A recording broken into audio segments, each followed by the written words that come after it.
इंसानों का इतिहास जंगों और लड़ाइयों से भरा हुआ है, कुछ बड़ी कुछ छोटी। लेकिन अगर कभी तीसरा विश्व युद्ध होता है तो यह इंसानी इतिहास की सबसे बड़ी जंग होगी।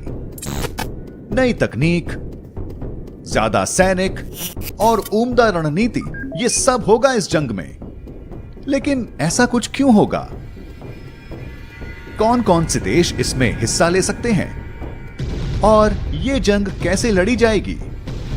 तो दशकों से तीसरे विश्व युद्ध की संभावना के बारे में बात करते आ रहे हैं। इसकी शुरुआत 1960 के दशक में हुई थी, जब अमेरिका और रूस के बीच कोल्ड वॉर चल रहा था। लेकिन हम सब की किस्मत अच्छी थी कि ऐसा कुछ नहीं हुआ। पर चलिए मान लेते हैं कि हम इतने खुशकिस्मत नहीं हैं और अगली बार इसे टाल नहीं पाते। तीसरा विश्व युद्ध कब हो सकता है? खैर, यह कहना तो मुश्किल है। एक विश्व युद्ध शुरू हो सकता है अहम राजनेताओं के मारे जाने से, इंटेलिजेंस के खतरे या किसी संसाधन को लेकर लड़ाई से। इस तरह से जंग की बात करने से लगता है कि यह होना संभव है, लेकिन यह होने की असल संभावना आपकी इस सोच से काफी कम है। 1945 के बाद से दुनिया ने कई तरह की लड़ाइयां देखी हैं। वियतनाम, अफगानिस्तान और दर्जनों सिविल वॉर्स। हमें यह याद रखना चाहिए कि एक विश्व युद्ध शुरू होने के लिए यह जरूरी है कि पूरी दुनिया उसमें शामिल हो। और दुनिया का ढांचा 1945 के बाद से बहुत बदल चुका है। देशों में अब उस तरह की दोस्ती नहीं रही जैसी एक वक्त तक हुआ करती थी। सेनाएं अब पहले से कहीं ज्यादा मजबूत और होनहार हो चुकी हैं। पिछले विश्व युद्धों की तरह इसमें भी लाखों लोगों की जानें जाएंगी और दुनिया को इससे उबर पाने के लिए सदियां न सही दशकों का वक्त तो लग ही जाएगा। खासतौर से आज के जमाने में इस्तेमाल होने वाले हथियारों की वजह से। जंग के मैदान पर मौजूद सैनिकों के पास एक्सोस्केलेटन्स हो सकते हैं। ये ऐसे मेटल फ्रेम होते हैं जो सैनिक के शरीर को कवर करते हुए उसकी ताकत को बढ़ाते हैं। हालांकि इससे सैनिक किसी रोबोकॉप में नहीं बदलेंगे, पर इसके जरिए वो भारी हथियारों को उठाकर लंबी दूरियां आसानी से तय कर सकते हैं। ऐसे हथियार जो कोनों में खुद को मोड़ तोड़ सकें, उनकी भी संभावना है। और हो सकता है ये लड़ाई हम जमीन या आसमान में होती ना देखें। हो सकता है ये लड़ाई स्पेस में हो।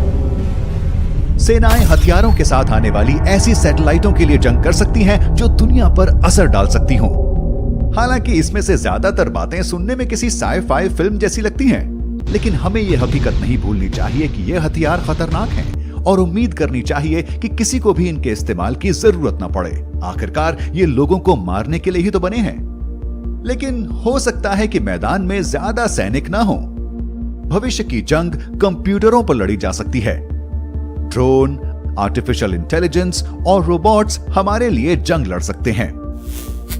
एक संभावना यह भी है कि भविष्य की जंग में किसी भी तरह की हिंसा ना हो। दूसरे देशों के कंप्यूटरों को हैक करना या पावर ग्रिड पर काबू पाना भी जंग के तरीके हो सकते हैं। लेकिन यह लड़ाई किस वजह से होगी? ये अहम संसाधनों को लेकर हो सकती है, खासतौर से पानी को लेकर।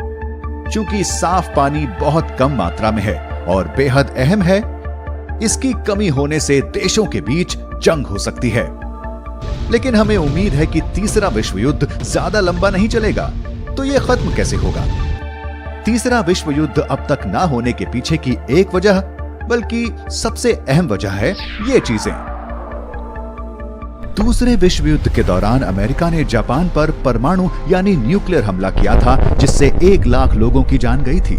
जिन शहरों पर ये बम गिरे थे वो दशकों तक इससे उबर नहीं पाए। दूसरे विश्व युद्ध में इस्तेमाल हुए दोनों बम आज के वक्त में मौजूद हथियारों के आगे बहुत कम हैं। और हाँ, इस वक्त दुनिया में लगभग 14,000 परमाणु ठिकाने हैं। इनमें से ज्यादातर अमेरिका, रूस और चीन के पास हैं। एक देश के पास उसके लोग, हर तरह की समृद्धि, रणनीति, सब कुछ हो सकता है, पर अगर एक परमाणु बम वहां गिरता है तो ये सब एक झटके में खत्म हो जाएगा। और अगर एक देश परमाणु हमला करता है तो दूसरा देश ऐसा करने से क्यों रुकेगा? और फिर एक और देश, एक और देश, और जल्द ही पूरी दुनिया बर्बाद हो जाएगी। तो ये लड़ाई जीतेगा कौन? कोई भी नहीं। पूरे जोर पर तीसरा विश्व युद्ध होने से पूरी दुनिया पर असर होगा। यह कहा जा सकता है कि दुनिया पहले जैसी नहीं रहेगी। लेकिन इस चिंता में अपनी रातों की नींद ना उड़ने दें। वैसे भी दर्जनों देशों के बीच ऐसी कोई जंग कल तो नहीं होने वाली। अगर दो देशों के बीच कोई लड़ाई होती भी है तो भी दूसरे देशों की उसमें शामिल होने की ज्यादा संभावना नहीं है। जंग एक भयानक चीज है, हमें इससे बचने की कोशिश करनी चाहिए।